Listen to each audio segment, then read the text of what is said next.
So hello students, welcome to scholars institute. आज हम class 10th mathematics के probability के बहुत ही अच्छे और बहुत ही इंपॉर्टेंट क्वेश्चंस में आपसे डिस्कस करूंगा, जो कि सीबीएसई बोर्ड के पॉइंट ऑफ व्यू से बहुत ज्यादा इंपॉर्टेंट है। ठीक है, तो बिना देर किए चलो स्टार्ट करते हैं। नाउ क्वेश्चन नंबर 1 देखो क्या दिया है। Which of the following can not be the probability of an event. इनमें से कौन सा प्रोबेबिलिटी नहीं हो सकता। तो याद रखना बेटा, इस क्वेश्चन से मैं आपको एक बात बताते चलूं, प्रोबेबिलिटी की जो रेंज होती है वो 0 से लेकर 1 के बीच में होती है।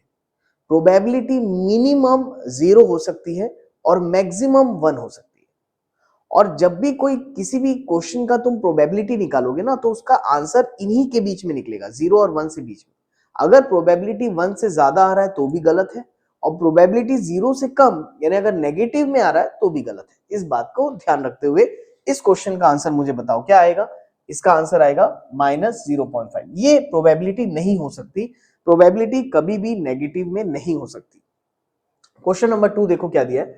The probability of getting bad egg in a lot of 400 is 0.035। Then the number of bad eggs in a lot is.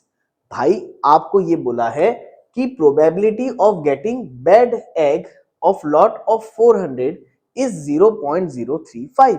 तो हमेशा याद रखना, प्रोबेबिलिटी का फॉर्मूला होता है फेवरेबल आउटकम, वो आउटकम जो आपके फेवर में है, upon total outcome. What is the formula of probability? एकदम simple, favourable outcome upon total outcome. तो यार मुझे एक बात बताओ, ऑलरेडी आपको दिया है probability of getting bad egg in a lot of 400, यानी टोटल आउटकम हमको दिया है और प्रोबेबिलिटी दिया है 0.035। ये बैड एग के आने की प्रोबेबिलिटी है। तो टोटल बैड एग कितने होंगे बेटा? ये तुम्हारे फेवरेबल आउटकम में जाएगा। तो बैड एग मुझे नहीं मालूम अभी कितने, इसको मैं एक्स ले लेता हूं, और टोटल एग ये तो कम से कम मालूम है कितना है, 400 है। अब अगर मुझे एक्स की वैल्यू निकालनी है तो क्रॉस मल्टीप्लाई कर दो ना, 400 को इससे जाके मल्टीप्लाई कर दो। तो 0.035 into 400 is equal to x. बोलो करेक्ट। सिंप्लीफाई करना है, सबसे अच्छा तरीका है आप इसको फ्रैक्शन में कर लो ना। डेसिमल के बाद 3 नंबर है यहाँ, तो 35/1000 into 400 is equal to x, है ना। इसको कैंसिल वैंसिल कर लेते हैं। आप मुझे बताओ क्या आ जाएगा। देखो ये जीरो, ये जीरो, ये जीरो, ये जीरो कैंसल आउट, है ना, वेरी सिंपल। और यहां से काट देता हूं मैं, 5 7 जा 35, 5 2 जा 10, अगेन 2 1 जा 2 2 जा 4, तो 2 7 जा 14, तो x इज इक्वल टू 14। यानी हमारे 400 में से, 400 में से 14 ऐसे एग होंगे जो खराब होंगे, बैड एग होंगे। तो हमारा x कितना आ गया, नंबर ऑफ बैड एग ही पूछा था निकालने, तो x कितना आ गया हमारा 14। होपफुली आपको बिल्कुल अच्छे से समझ में आया होगा, वेरी इजी क्वेश्चन। नेक्स्ट देखो बेटा, please please move on to the question number 3। चलो, now please see question number 3. The probability of getting 53 Sundays in a non-leap year is. Now it is an excellent question. आपको जरूर इस question को try करना चाहिए, लेकिन उसके पहले कुछ बेसिक इंफॉर्मेशन मैं आपको देते चलता हूं बेटा।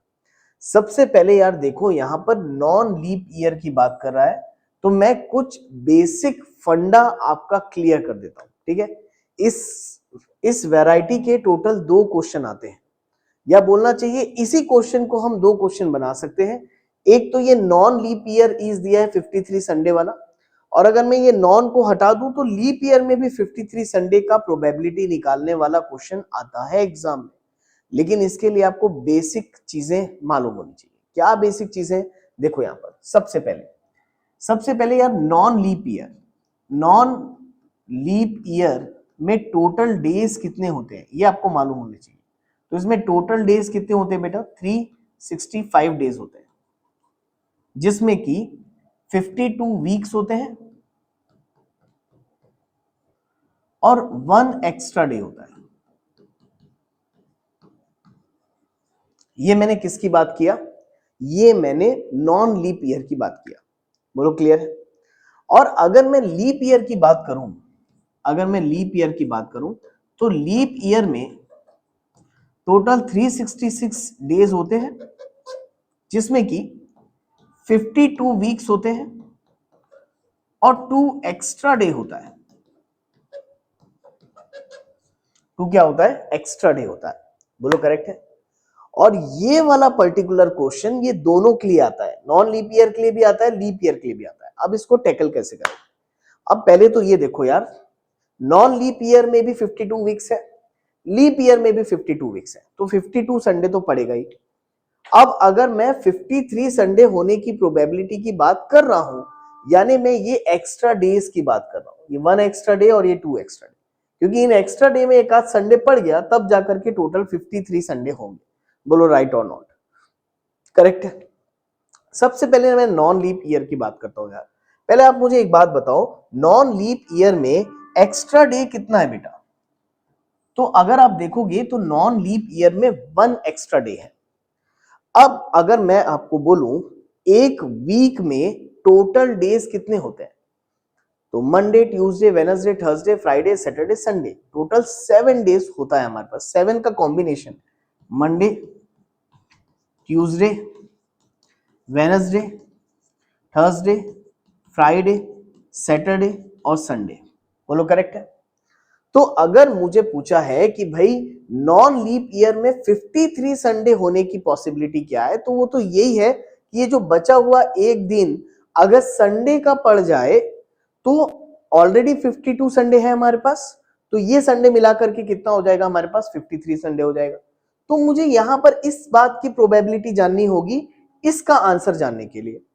तो यार देखो, ये एक दिन में टोटल 7 दिन पड़ सकते हैं, या तो मंडे पड़ेगा, या तो ट्यूसडे, या तो वेडनेसडे, या तो थर्सडे, फ्राइडे, सैटरडे या संडे। और हमको क्या चाहिए? हमको ये एक एक्स्ट्रा डे संडे चाहिए।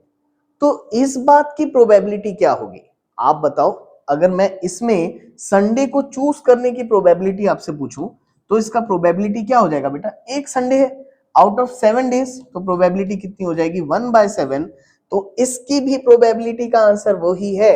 अगर आपसे कोई पूछेगा कि एक नॉन लीप ईयर में 53 संडे आने की प्रोबेबिलिटी क्या होगी, तो it is nothing but 1/7। That is option number C. बोलो करेक्ट है। और अगर आपको ये बहुत अच्छे से समझ में आ गया तो इसी क्वेश्चन को मैं आपके लिए चेंज कर देता हूं, इसका भी आंसर हम साथ ही साथ में डिस्कस करते चलते हैं। अगर मान लो ये नॉन लीप ईयर में ये नॉन को मैं हटा दूं बेटा, ये नॉन में हटा देता हूं। अब देख लो, पूरा एंटायर क्वेश्चन इज सेम, पूरा क्वेश्चन सेम है, कुछ नहीं बदलेगा। The probability of getting 53 Sunday in a leap year is. अब मैं लीप ईयर में 53 संडे होने की प्रोबेबिलिटी अगर आपसे पूछूं तो क्या आंसर करोगे? अब लीप ईयर वाले टेबल को ध्यान से देखो, इसमें भी 52 वीक्स हैं हमारे, ध्यान से देखो, इसमें भी 52 वीक्स हैं, लेकिन इसमें 2 एक्स्ट्रा डे हैं। बोलो करेक्ट है। अब अगर 2 एक्स्ट्रा डे है तो आप मुझे बता सकते हो 2 एक्स्ट्रा डे के कॉम्बिनेशंस कितने हो सकते हैं? मंडे ट्यूसडे हो सकता है, ट्यूसडे वेडनेसडे हो सकता है, थर्सडे फ्राइडे हो सकता है, फ्राइडे सैटरडे हो सकता है, सैटरडे संडे हो सकता है। ऐसे करके कितने कॉम्बिनेशंस बन रहे हैं आप मुझे बस इतना बता दो, कितने कॉम्बिनेशंस बनेंगे ऐसे? देखो मैं आपको बताता हूं यहां पर, तो चलो देखो मैं आपको यहां पर बताता हूं, इसको थोड़ा सा रब कर देता हूं बेटा। अब देखो यहीं पर कॉम्बिनेशन बना देता हूं, ये मंडे लिखा था हमने, तो यार देखो, अगर मैं आपको बोलूं कि मेरे पास यहाँ 2 एक्स्ट्रा डे है और अगर मुझे 53 संडे चाहिए, तो वो 2 एक्स्ट्रा डे का कॉम्बिनेशन क्या हो सकता है? एक मिनट, हाँ, तो वो 2 एक्स्ट्रा डे का कॉम्बिनेशन क्या हो सकता है? या तो ये मंडे ट्यूसडे होगा, या ट्यूसडे वेडनेसडे होगा, या वेडनेसडे थर्सडे होगा, या तो थर्सडे फ्राइडे होगा, या तो फ्राइडे सैटरडे होगा, या तो सैटरडे संडे होगा, या तो संडे मंडे होगा। बोलो राइट और नॉट? अगर हमारे पास यहां पर एक्स्ट्रा 2 डेज है तो एक्स्ट्रा 2 डेज इतने कॉम्बिनेशंस में हमारे पास आ सकते हैं। ये एक कॉम्बिनेशन, ये दूसरा, ये तीसरा, ये चौथा, ये पांचवा, ये छठवा और ये सातवां। तो अगर मैं आपसे बोलूंगा कि टोटल पॉसिबल कॉम्बिनेशन क्या है, कॉम्बिनेशन ये हो सकता है हमारे पास टोटल 7 पॉसिबल कॉम्बिनेशंस है। लेकिन हमको किस बात की प्रोबेबिलिटी पूछी है, हमको बोला है कि भाई लीप ईयर में 53 संडे आने की प्रोबेबिलिटी क्या होगी। तो भाई तुम यहां पर देखो, यहां पर संडे, ये 52 संडे, तो यहां पर 52 संडे तो ऑलरेडी पड़ रहा है। तो यहां पर देखो दो कॉम्बिनेशन है, सैटरडे संडे आ गया, यहां पर सैटरडे संडे अगर आ गया तो भी यहाँ 53 संडे हो जाएंगे। और अगर संडे मंडे आ गया, संडे मंडे के कॉम्बिनेशन से भी यहाँ पर हमको 53 संडे मिल जाएंगे। यानी टोटल कितने कॉम्बिनेशंस आ रहे हैं हमारे, दो कॉम्बिनेशंस हमारे फेवर में आ रहे हैं।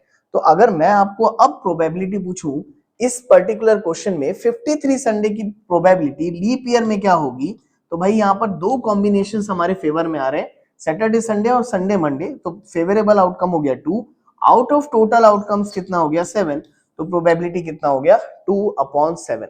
This is very important questions. Leap year वाले क्वेश्चन अक्सर बच्चों से छूटते हैं क्योंकि वो एनसीईआरटी में है नहीं, हमारे सामने वो क्वेश्चंस कभी आते नहीं है, तो अक्सर एग्जाम में आता है और छूट जाता है। तो मैंने लीप ईयर से रिलेटेड लगभग सब कुछ समझा दिया आपको, तो प्लीज इसके क्वेश्चंस एग्जाम में मत छोड़ना, ठीक है। चलो बिना देर किए आगे बढ़ते हैं, है ना। काफी इंपॉर्टेंट डिस्कशन किया हूं आपके साथ, होपफुली आपको ये बहुत हेल्प करेगा। आगे देखो क्या दिया है, question number 4। A jar contain 54 marbles of blue, green and white color. The probability of getting a blue marble from the jar is 1/3 and the probability of getting a green marble is 4/9. The number of white marble in the jar is, है ना। तो बढ़िया question है, आपको blue marble की probability दी है, green marble की भी प्रोबेबिलिटी दी है, और number of white marble total कितना होगा ये आपसे पूछा हुआ है। तो यार देखो एक एक करके निकालते हैं।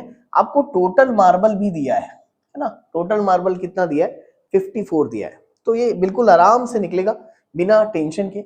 आप सबसे पहले एक काम करो, प्रोबेबिलिटी ऑफ ब्लू देखो, प्रोबेबिलिटी ऑफ ब्लू मार्बल ये हमको दिया है, आप बता सकते हो कितना 1/3। तो यार प्रोबेबिलिटी का फॉर्मूला क्या होता है कि नंबर ऑफ ब्लू मार्बल नहीं मालूम मुझे कितने हैं, तो ब्लू मार्बल को बी से रिप्रेजेंट कर देता हूं, अपॉन टोटल आउटकम तो कम से कम मालूम है 54 इज इक्वल टू 1/3।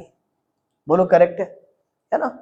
अगेन ये 54 को इधर लेके आऊंगा तो b इज इक्वल टू आ जाएगा 54/3, है ना। ये कैंसिल हो रहा है, देखो 3 1 जा 3 ना, 3 8 जा 24, तो यहाँ से ब्लू मार्बल आ गया बेटा कितना 18। वेरी सिंपल क्वेश्चन, ऐसा है कि ये तो बिल्कुल आप ही बना लेते, लेकिन चलो। प्रोबेबिलिटी ऑफ ग्रीन मार्बल दिया है बेटा, बताओ कितना 4/9। इसको मैं लिख देता हूं g upon 54 is equal to 4/9। Again 54 को इधर ले जाओ तो g is equal to 4/9 into 54। बोलो करेक्ट है। अब अगर मैं इसको कैंसिल करना चाहूं तो आप बताओ क्या इसको कैंसिल कर सकते हैं, बिल्कुल कर सकते हैं ना। 3 3 जा 9, 3 1 जा, अगेन 3 8 जा और 3 6 जा, तो 4 6 जा कितना हो गया बेटा 24। तो नंबर ऑफ ग्रीन मार्बल भी आ गए हमारे, बोलो कितने 24। यार अब मुझे एक बात बताओ, अगर मेरे पास ऑलरेडी टोटल मार्बल है बेटा, टोटल मार्बल हमारे पास कितना है 54, तो भाई टोटल मार्बल अगर 54 है तो क्या यहां से व्हाइट मार्बल निकाल सकते हैं 54 में से। ये दोनों मार्बल को माइनस कर दो ना यार, ब्लू और ग्रीन, तो ब्लू और ग्रीन टोटल कितना आ रहा है 18 प्लस 24 प्लस कर देते हैं दोनों को, तो बताओ कितना हो जाएगा 18 19 20 22 42। तो 50 माइनस 54 माइनस 42, तो करो बताओ ये कितना आएगा 2 1, तो कितने आ गए व्हाइट मार्बल आपके 12 व्हाइट मार्बल है ना। तो नंबर ऑफ व्हाइट मार्बल कितने हो जाएंगे आपके 12, that is option number D. बोलो क्लियर है यहां तक। वेरी इजी क्वेश्चन, कहीं कुछ टफ नहीं है। पहले मैंने ब्लू मार्बल निकाल लिया कितने आए, फिर ग्रीन मार्बल निकाल लिया मैंने कितने आए, फिर टोटल में से दोनों मार्बल को माइनस कर दिया, व्हाइट मार्बल आ गए मेरे, कितने आ गए white marble 12। Again very easy question. Please move on to the question number 5 please. देखो क्वेश्चन नंबर 5 क्या दिया है, two dice are thrown at the same time, the probability of getting a prime number on both dice is। अब 2 dice अगर आप फेंकते हो तो याद रखना टोटल 36 कॉम्बिनेशंस आपके बनते हैं। और अगर 36 कॉम्बिनेशन को आप देखोगे तो वो कुछ इस टाइप से फॉर्म होते हैं। जैसे पहला आपका बन गया 1,1 है ना, दूसरा 1,2, फिर 1,3, फिर 1,4, फिर 1,5 और फिर 1,6। ऐसे ही करके बनेगा 2,1, 2,2 एंड सो ऑन। ऐसे करके अगर आप बनाओगे ना तो टोटल 36 आउटकम्स आते हैं आपके। ठीक है, आप देखना चाहो तो आपके एनसीईआरटी की बुक में भी ये पूरे आउटकम्स लिखे है ना, लिखना चाहो तो कॉपी में भी लिख सकते हो, लिख के करोगे तो आसान लगेगा। लेकिन पहले देख लेते हैं question. 2 dice are thrown at the same time, probability of getting a prime number on both the dice. तो भाई एक काम करो ना, आप बताओ प्राइम नंबर क्या होता है यार। पहले तो ये बता दो प्राइम नंबर क्या होता है। प्राइम नंबर होता है 2, है ना, यहाँ लिख देता हूँ 2, है ना। 2 is only even prime number, याद रखें। 2, 3, 5, 7। बोलो करेक्ट है। अब तो 7 तो आएगा नहीं ना, है ना। टोटल 6 ही नंबर होंगे दोनों डाइज में। तो यार एक बात बताओ, ये 2, 3 और 5 हमारे पास कुल मिला के यही प्राइम नंबर है ना, 2, 3 और 5। अब यार इसका कॉम्बिनेशन बना लो ना बेटा, क्या क्या कॉम्बिनेशन बनेगा। देखो 2, 3 बन सकता है, 3, 2 बन सकता है, बोलो करेक्ट है। 3, 5 बन सकता है, 5, 3 बन सकता है, 2, 5 बन सकता है, 5, 2 बन सकता है। इससे ज्यादा क्या कॉम्बिनेशन बनेगा, बस, है ना। 2, 3 बना लिया, 3, 5 बना लिया, है ना, 5, 2 बना लिया, तो टोटल कितने कॉम्बिनेशंस बने, 1, 2, 3, 4, 5, 6। टोटल 6 कॉम्बिनेशन बन रहे हैं। आउट ऑफ 2 डाइस को जब आप फेंकोगे तो टोटल आउटकम्स आपके 36 आते हैं। बोलो करेक्ट है। तो 36 में से 1, 2, 3, 4, 5, 6 ऐसे आउटकम्स है जहां पर दोनों डाइस में आपको प्राइम नंबर मिल सकता है। तो प्रोबेबिलिटी हमारी आ जाएगी। तो what will be the probability then, 6 favourable में 6 आउटकम है अपॉन टोटल आउटकम इज 36। तो 6 1 जा 6 6 36, तो 1/6 that is option is a. बोलो क्लियर है। तो ऐसा स्मार्ट वर्क करना है यार, वहां पर पूरा आउटकम्स लिखते बैठूंगा तो फिर क्या होगा, मेरा एमसीक्यूज मुझे पूरा पेपर सॉल्व करना है, ठीक है ना। तो ये सोचते हुए आप पेपर बनाओगे। चलो देखो आगे क्वेश्चन नंबर 7 देख लेते हैं क्या दिया है। A question number 6 sorry. Two coins are tossed simultaneously. The probability of getting at most one head is. Again ये वर्ड काफी इंपॉर्टेंट है, आपको ये याद रखना चाहिए। At most का मतलब होता है ज्यादा से ज्यादा, उससे ज्यादा नहीं होना चाहिए। और at least का मतलब होता है कम से कम, उससे कम नहीं होना चाहिए। बोलो करेक्ट है। अब यहां पर क्वेश्चन को पढ़ो। 2 कॉइन हमने टॉस किया, सही बात है। The probability of getting at most one head, तो मैं यहां आपकी हेल्प करता हूं। 2 कॉइन अगर आपने टॉस किया है तो टोटल आपके 4 आउटकम आएंगे बेटा। हेड टेल आएगा, टेल हेड आएगा, ठीक। अगेन हेड हेड आ सकता है या तो टेल टेल आ सकता है। ये टोटल इतने 4 आउटकम्स पॉसिबल है। और एट मोस्ट वन हेड का मतलब होता है ज्यादा से ज्यादा एक हेड, एक हेड से ज्यादा नहीं आना चाहिए, है ना। नहीं आएगा हेड तो चल जाएगा, समझना। ज्यादा से ज्यादा एक हेड का मतलब एक से ज्यादा नहीं होना चाहिए। नहीं भी आएगा तो चलेगा। ऐसी कौन कौन सी कंडीशन है आप मुझे बताओ, फटाक से बताओ। देखो यहां पर एक हेड है, ये चलेगा। इधर भी एक हेड है, ये चलेगा। 2 हेड है, ये नहीं चलेगा क्योंकि ज्यादा से ज्यादा, एटमोस्ट का मतलब ज्यादा से ज्यादा। यहाँ एक भी हेड नहीं है तो ये तो दौड़ेगा, क्योंकि ज्यादा से ज्यादा एक हेड ना। नहीं भी है तो चलेगा। तो बताओ प्रोबेबिलिटी क्या हो जाएगी। फेवर में 3 आउटकम है, आउट ऑफ टोटल आउटकम कितना 4, तो probability will be 3/4। Answer will be option B 3/4। बोलो क्लियर है, होपफुली क्लियर होगा। जल्दी से आगे बढ़ते हैं। Please see question number 7। A box contain cards numbered 6 to 55. A card is drawn at random from the box. The probability, ये आधा क्वेश्चन है, इसको पढ़ लेते हैं, नीचे जाने वाले अपन। A box contain cards number 6 to 55. अच्छा ठीक है, एक नंबर, एक बॉक्स है जिसमें 6 to 55 ऐसा कार्ड लिखा है। A card is drawn random from the box. The probability, पढ़ते हैं आगे क्या लिखा है। तो probability that the card has a number which is a perfect square। तो यार देखो 6 to 55 बोला था उसने, 6 to 55। अब वो बोला है कि एक कार्ड निकालना है और वो परफेक्ट स्क्वायर होना चाहिए। तो भाई परफेक्ट स्क्वायर होना चाहिए तो आप देख लो ना 6 से 55 के बीच में कितने परफेक्ट स्क्वायर नंबर है, बिल्कुल आराम से निकल जाएगा। देखो पहला तो 3 3 जा 9, 4 4 जा 16 ना, 5 5 जा 25, 6 6 जा 36 है ना, 7 7 जा 49, 8 8 जा 64 तो नहीं आएगा। तो कितने परफेक्ट स्क्वायर हैं, फटाक से मिल गया 1 2 3 4 5। तो भाई फेवरेबल में तो 5 आउटकम है अपॉन। अब टोटल आउटकम कितने हैं, तो 6 to 55 टोटल नंबर कितने हुए यार।